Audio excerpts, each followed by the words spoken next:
When I was in high school, I would go to church on Sunday mornings, often going earlier than my parents to be part of a youth choir, bell choir or something. And often I would go and the Protestant hour was on the radio station. And I remember distinctly the Reverend Dr. Edmund Steinley preaching on Sunday mornings on the Protestant hour. A very distinct voice, great preacher. And one of his sermons inspired my sermon today, because he said there's strange things and very different things that answer the question, what does it mean to be a Christian? For certain groups, believing is the key to be a Christian. That you have to believe certain things about God, Jesus Christ, the Holy Spirit. You have to believe that Jesus was born as a human, fully divine. You have to believe he is born by the Virgin Mary. He was crucified under Pontius Pilate. You're hearing some familiar words. There's certain things you have to believe if you're going to be a Christian. Now, in a few moments after this sermon, we will be reciting the Nicene Creed.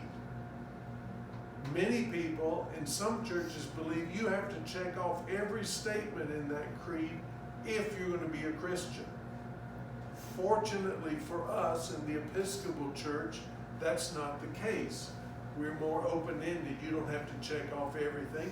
In fact, I said recently that the beautiful thing about the creed is we say we believe in God. So some Sundays, I may not be comfortable saying a statement. I may drop out. But you're saying it. Other Sundays, you may drop out, and we all say it together.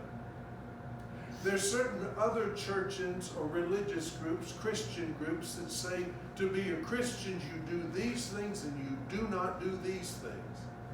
Most often, it's the do not do these things that are emphasized.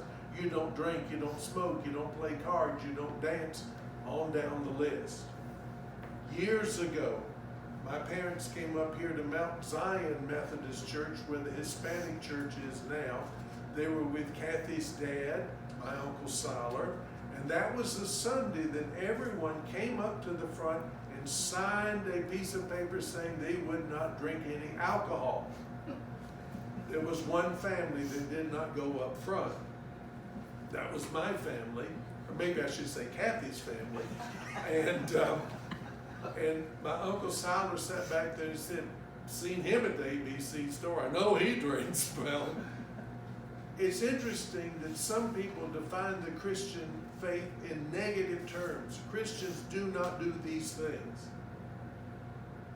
If we're following a God of love and Jesus inspires us to love others, it's interesting you describe the faith in negative terms.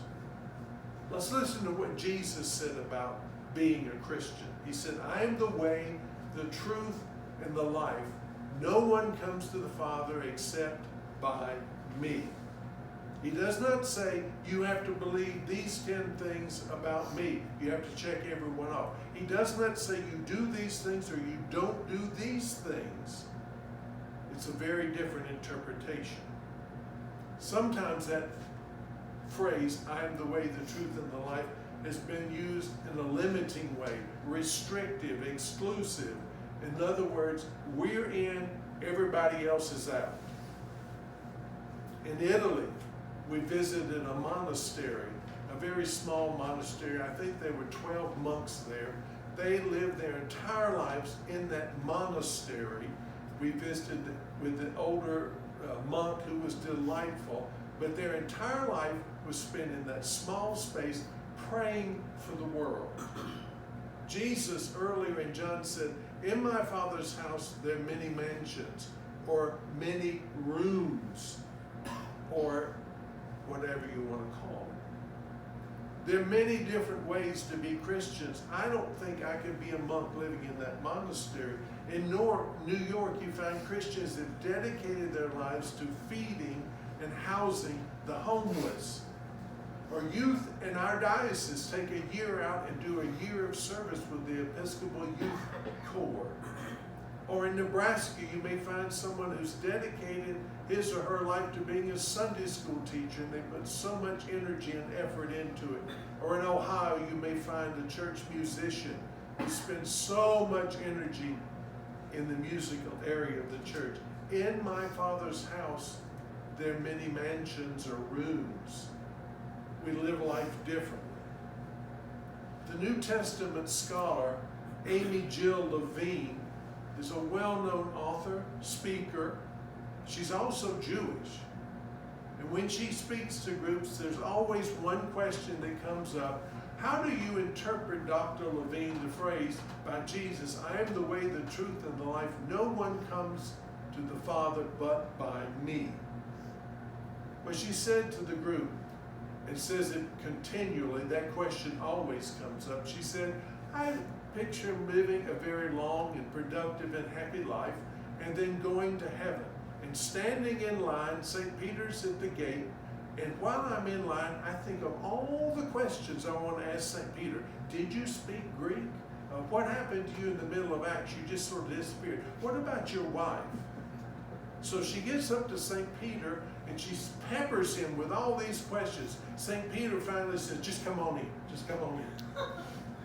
And then there's a guy behind her that knows she's Jewish and said, excuse me, St. Peter, I don't think she's supposed to be here. That's when Jesus sticks his hand around the corner and said, it's fine, Peter, I know her, she's okay by me. Is that what that means? No one comes to the Father but by me. No church, no priest, no bishop can say who's in and who's not in. Jesus, if you want to put it this way, is the decider. So what does it mean to be a Christian? It means to follow Jesus Christ. It means to follow Jesus in the way of love. What do you think this means to us? Amen.